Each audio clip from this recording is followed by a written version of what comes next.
Happy January 6th. Now, I know for a lot of folks, this isn't really a day of celebration. I mean, 6 years ago, this became one of those days that will live in infamy. But for the last 5 years, it's been largely uneventful. And hopefully today it'll be uneventful as well. But I don't know about the rest of you, but today I woke up and I was alive. And I got 1,440 minutes today to do whatever the heck I think I need to do. So that's what I'm doing today. Today I'm relaunching this YouTube channel that's been pretty dormant for quite a while. I've had my struggles with the whole social media thing, but I don't consider this social media. I consider this content development. And I've got a lot of things that I got to share. And to be honest, I thought about starting a few different channels because I have a number of projects that I'm throwing around, but that's a lot of work. And I'm only one man, and I got to keep focused on who I am because I do a variety of things. Okay, a number of years ago, I decided that I was a Renaissance man, by which I have multiple talents, multiple skills, multiple interests, and it's been a pretty amazing ride. And the last few years, I've ridden my motorcycle to all 48 contiguous states and 2 provinces. The next 2 years, I hope to do it all again. I also hope to reinvigorate this show I have called Will Rogers Revived, who a lot of people don't know this, but 100 years ago, Will Rogers was the biggest celebrity of his time. And in 1928, he was the only person to ever be invited to speak at both the Republican and Democratic conventions. No one's ever done that. And I think we need to remember what he had to say. Because also in 1928, he was the presidential candidate for the anti-bunk party. Get the bunk out of politics. Y'all know what bunk is? Today we spell it BS. But he ran that campaign, and when he didn't win, he just said that the party was 100 years ahead of time.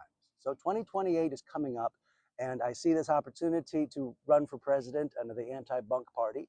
And I recognize that I have very little chance of winning. Absolutely. I completely understand that. But I also know that most of the people who run the New York Marathon don't think they're going to win either. But they still do it because it's necessary.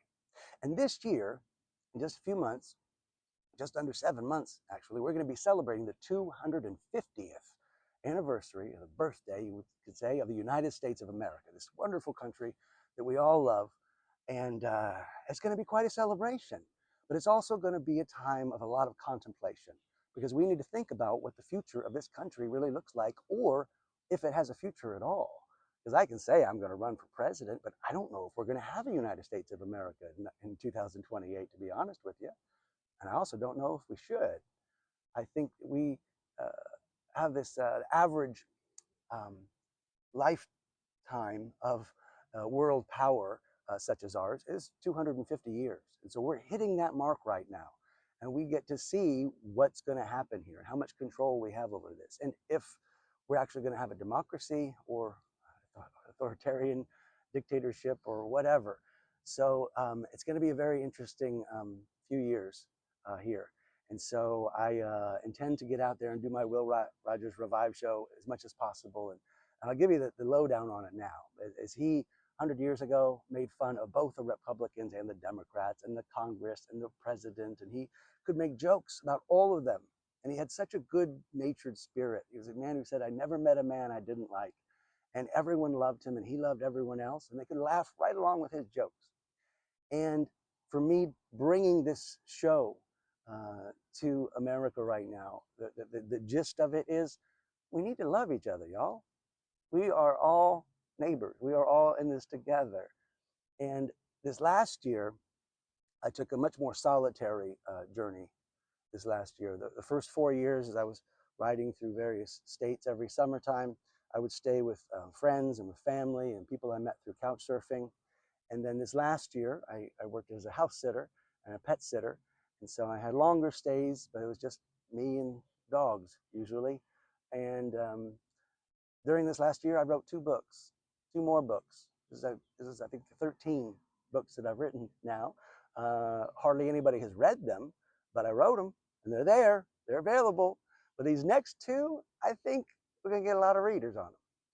The one that I just finished the 3rd draft on is called Jesus Said Stuff.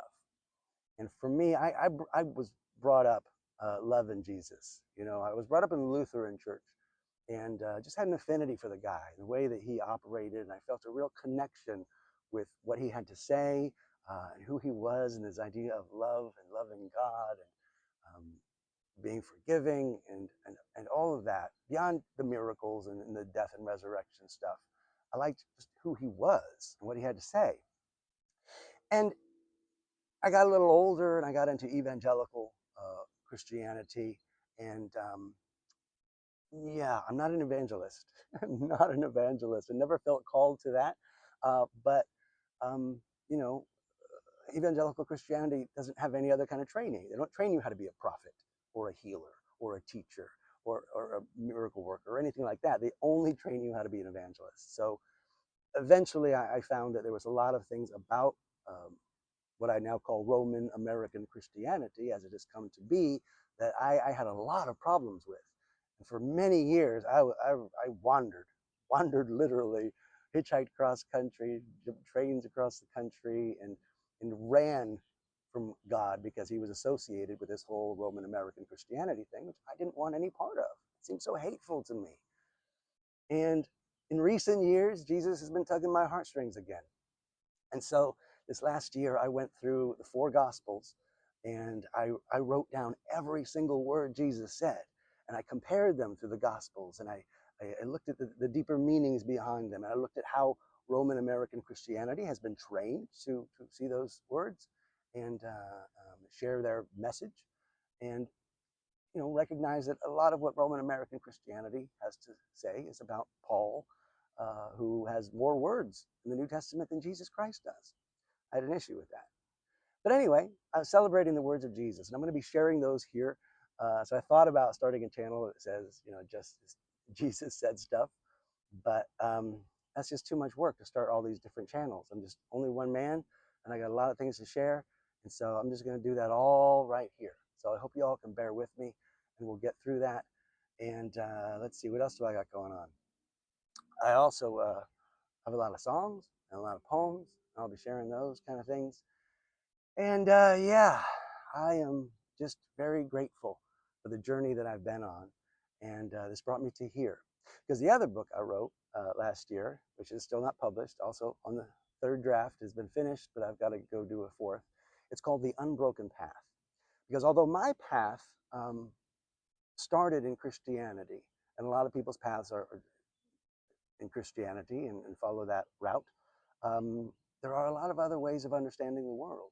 And I looked at 26 different paradigms of human understanding, ranging from psychology, like Erikson, Freud, Jung. I looked at more of a philosophers and what do you call them? Sociologists, I guess, you know, those kind of things like Ken Wilber, spiral dynamics, of course, Joseph Campbell in The Hero's Journey. I looked at more popular culture kind of things, even the Celestine prophecies and the 8 Habits of Highly Effective People. And I looked at all these ways of understanding the world, of how we go from point A to point B, and I started weaving them together and seeing all the similarities that there are. Because as much as we might have a journey of faith, as a lot of Christians will tell you, that faith has to come with action, you know, and it's got to be us who live our lives. So that is my hope for sharing this unbroken path, is to give people a little idea of what we're all going through, because we need to understand each other a little bit better. Stop getting so outraged all the time as we are now programmed to do. So that is my hope through this whole channel. I hope y'all subscribe. I hope y'all like it. Gotta say that. And yeah, this year I'm going to be motorcycling across country again, I guess. I may, hopefully, be doing my Will Rogers Revive show off Broadway in New York as well. I don't know if that's going to be this year or next year or the next year, but I know that's going to happen. The template is there. It's ready to be done, but we're going to see. But today I'm living in gratitude, grateful to be alive, grateful for the fact to have this platform that I can share this with the world. And I really hope somebody sees it. And if you like it and you think somebody else needs to see it too, and say, hey, this guy's interesting. Talks a lot, probably too fast sometimes, but he's excited and it's a new day. But Anyway, I hope this finds you well. We're going to talk about America. We're going to talk about Jesus. We're going to talk about who we are as people, and we'll go from there. In the meantime, if you want to find out anything else about me, go to my website, stevemc.xyz, and I've got a number of books that are already available there. Some of them are free. My book, The Unbroken Path, the third draft is there. You can read it for free. Give me some feedback on it as I move forward. I have a book called Money, Sex, Power, and Faith, Questioning the Building Blocks of Civilization, because we are in a situation where we're going through a lot of changes. So a few years ago, I went through the last 10,000 years of our history and kind of looked at how we got to where we are, the development of these things we have called money, how that came about, how it's evolved over the last several years, sex, of course, and the whole gender um, thing we got going on, power, how we created these power structures and these governments and these imaginary lines in the sand we call borders, and faith, how largely how Judeo-Christian culture has kind of informed who we are and how we operate in the world. And I think they're very important things to look at. So those books are available for free. You can also find Money, Sex, Power, and Faith available on Audible, and you can listen to the whole thing. It takes about 7.5 hours, but some people say they like the sound of my voice, and that one's a little slower, and you may enjoy that. What else do I got going on? Of course, there's some videos on Will Rogers there. There's a bunch of songs out there. You find Steve McAlphabet wherever you like. And of course, there's another book I have called Steve McAlphabet Explains ABC Squared Economics. And this is the primary foundation of my belief in who we are. Because I do believe that humans are comprised of heart, mind, body, and spirit. We have an emotional body, mental body, physical body, and a spiritual body. And I recognize that. And I believe that the way that we operate in the world is as the artists of our lives, what we do with the 1,440 minutes we have every day, all the relationships we have with other people and with the world in which we live, through the service of our business that helps other people and informs their lives, the engagement of our citizenry, and the development of our community, ABC Squared Economics. So that book is available for free as well to give you kind of a primer into that idea. Anyway, good to be back here on YouTube and Facebook. No, not Facebook. Substack. I'll be sharing this on Substack. I'll probably get some little snippets for Facebook, but historically, Facebook hates me. Not everybody on Facebook, just the company itself, but whatever. That's another story for another time. You guys have a wonderful January 6th, and my commitment is to do at least one video a day. As you can tell, I got a lot to say, so I might just do more than that, who knows. But I wanted to get this first one out of there, out of the gate, and thank you so much for spending this time here, and I hope you have a wonderful day. See ya.